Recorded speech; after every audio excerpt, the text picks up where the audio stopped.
और ये देखिए, ये केदारनाथ की हम तस्वीरें आपको दिखा रहे हैं। जबरदस्त तबाही की तस्वीरें इस वक्त सामने आ रही है। वहां से पैदल जो मार्ग है, आप समझ नहीं पाएंगे कि दरअसल ये क्या है यहाँ पर। ये देखिए पैदल मार्ग की किस तरह की हालत वहां पर हो गई है। ये बादल फटने से पूरा रास्ता ही बह गया है।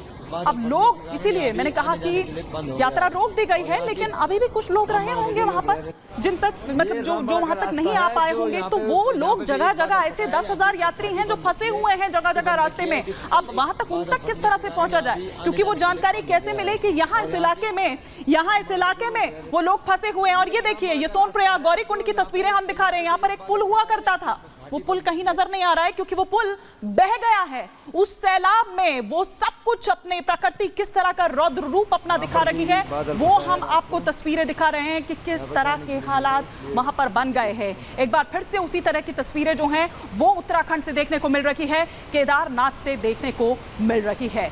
और यहाँ पर जो हाईवे जैसा एक जगह से दूसरी जगह को दरअसल वो पुल जोड़ता था, वो पुल बह चुका है। पैदल मार्च पर ये पुल बहे हैं और किस तरह से जो पहाड़ों का मलबा है वो नीचे आया हुआ है। जहां तहां पेड़ आप देखेंगे कि वो टूटकर नीचे गिरे पड़े हैं। और ये तस्वीरें गौरीकुंड की आप यहां पर देख पा रहे हैं। रामबाड़ा गौरीकुंड, यहां पर कुछ लोग यहां पर भी स्टॉपेज लेते हैं जो केदारनाथ के लिए जाते हैं। वो गौरीकुंड और रामबाड़ा, ये वो स्टॉपेज दरअसल रहते हैं। पहले गौरीकुंड पड़ता है।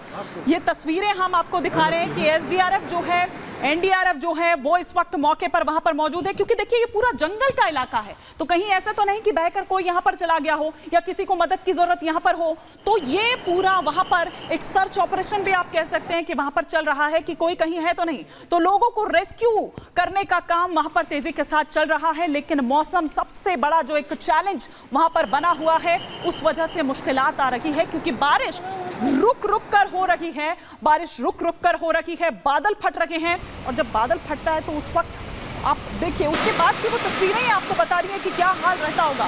ये सोनप्रयाग की तस्वीरें हम आपको दिखा रहे हैं। ये दरअसल पूरा मार्ग जो है, ये केदारनाथ के लिए जब आप निकलते हैं तो ये पूरा जो पैदल मार्ग था उसकी तस्वीरें आपने देखी। और ये देखिए, ये सोनप्रयाग की तस्वीरें, ये तस्वीरें भी डराती हैं। देखिए कितनी मोटी मोटी दरार जो है वो पड़ी हुई है इस रास्ते में, और नीचे जो नदी है वो अपने रौद्र रूप में है। इस वक्त जो तस्वीरें यहाँ सोनप्रयाग की आप देख रहे हैं, और ये यात्रा, ये केदारनाथ का जो पैदल मार्ग है, पैदल यात्रा मार्ग है, उसकी तस्वीरें इस वक्त आप देख पा रहे हैं। तो अभी बाकी जगहों का क्या हाल है उत्तराखंड से, वो भी हम समझ लेते हैं। रतन सिंह नेगी इस वक्त मेरे सहयोगी मेरे साथ जुड़ चुके हैं। रतन सिंह नेगी, अभी क्या हाल है वहां पर, और आप अभी किस जगह पर हैं? क्योंकि हम देख रहे हैं कि बारिश अभी भी हो रही है वहां पर। देखिए, अगर हम बात करें, जी हम केदारनाथ यात्रा मार्ग पर ही हैं और इस वक्त के जो हालात है, जनजीवन अस्त व्यस्त है। सोनप्रयाग की आपने बात की है, सोनप्रयाग से गौरीकुंड तक की अगर बात की जाए तो लगभग 1 किलोमीटर का रास्ता पूरी तरह से नस्ते नाबूद हो चुका है, वो वास हो चुका है, और वहां का जो जनजीवन है वो अस्त व्यस्त है। हम भी वहां तक पहुंचने का लगातार प्रयास कर रहे हैं। बरसात लगातार जारी है, लेकिन सुखद तस्वीर यह है कि प्रदेश के उत्तराखंड के मुख्यमंत्री पुष्कर सिंह धामी ने सुबह से ही लगातार मोर्चा संभाला है, स्वयं सारी अपडेट ली है। वो टिहरी में जहां पर आपदा आई थी वहां पर मौजूद रहे, आपदा पीड़ितों से उन्होंने मुलाकात की, फिर वो केदारनाथ धाम में वहां पर मौजूद रहे। उन्होंने वहां के जो तमाम लोग थे उनसे उन्होंने वहां पर मुलाकात की, उनसे उन्होंने फीडबैक लिया। तो कहीं ना कहीं जो लोग थे, यात्री थे, उन्हें विश्वास आया कि हाँ, इस प्रदेश का मुख्यमंत्री हमारे पास खड़ा है, हमसे मिल रहा है, हमसे बात कर रहा है, लेकिन हम सुरक्षित अपने घरों को निकल जाएंगे। लेकिन अब तक बात की जाए तो 10,000 के आसपास जो जानकारी मिल रही है वो तमाम लोग वहां पर है। और जब तक मौसम एक साफ बहुत बड़ा चैलेंज है। आप देखिए, हमने देखा वो जंगलों का इलाका, फिर हमने देखा कि किस तरह से बरसात लगातार हो रही है, बादल फट रहे हैं, भूस्खलन हो रहा है। ऐसे में जाहिर तौर पर उन लोगों को रेस्क्यू करने में, वहां से इवैक्यूएट करने में मुश्किलात आ रही है। और ये तो वो जगह है जहां पर पता है कि लोग यहाँ फंसे हुए हैं। कई तो ऐसी जगह भी है जहां पता ही नहीं है कि लोग फंसे हुए हैं। उन तक कैसे पहुंचा जाएगा? देखिए, देखिए निश्चित तौर से उत्तराखंड का जो एसडीआरएफ की जो टीम है वो लगातार काम कर रही है, वो सर्च ऑपरेशन जारी है। कल जब लगातार देर रात से जब बरसात जारी हुई थी, उसके बाद सोनप्रयाग में भगदड़ मची थी। उसके बाद ये कहा गया था कि पार्किंग खाली करा दी जाएगी और पार्किंग खाली कराई भी गई थी, लेकिन उस वक्त लगभग 200 लोगों को जीवन के गेस्ट हाउस में रखा गया था, वहां सुरक्षित पहुंचाया गया था। लेकिन जो उत्तराखंड का एसडीआरएफ है लगातार चप्पे चप्पे पर जा रहा है, रेस्क्यू ऑपरेशन जानकारी दे रहे हैं, सर्च कर रहा है। बिल्कुल इस तमाम जानकारी के लिए आपका बहुत शुक्रिया। लेकिन अपना आप भी ख्याल रखिए, आप उसी रूट पर है, केदारनाथ रूट पर, जिस तरह से हमारे सहयोगी हमें बता रहे थे। लेकिन मुख्यमंत्री पुष्कर सिंह धामी ने क्या कहा जब उन लोगों से मिले, या क्या जानकारी वो दे रहे हैं, सुनिए।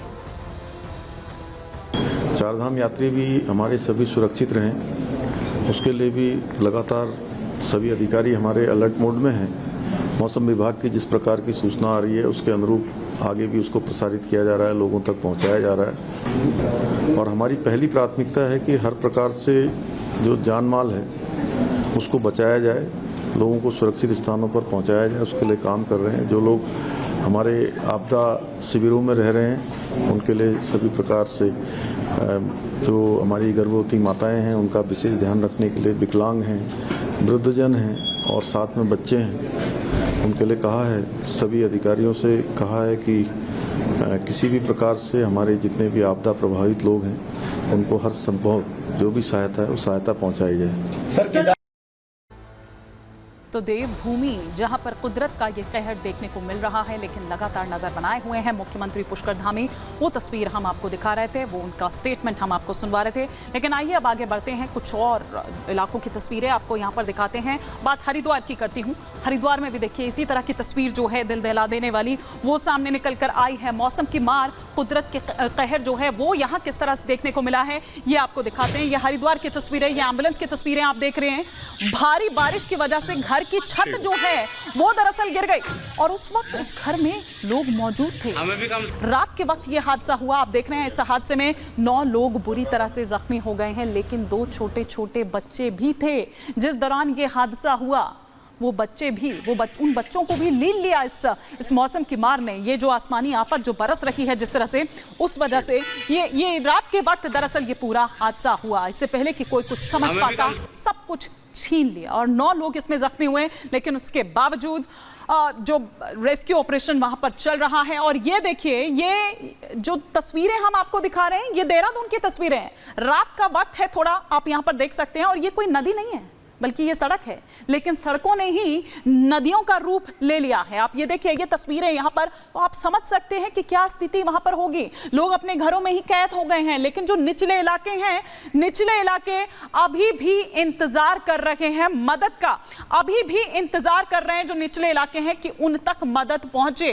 जैसा कि मैंने पहले भी कहा कि जिन जगहों की जानकारी है, जिन जगहों पर मदद पहुंच चुकी है, उन लोगों को सुरक्षित स्थानों तक पहुंचा लिया गया है या उनको पहुंचाने का काम जारी है। लेकिन कई जगह ऐसी भी है जहां पर अभी तक वो मदद नहीं पहुंची है और अभी भी मदद के इंतजार में वहां पर लोग नजर आ रहे हैं।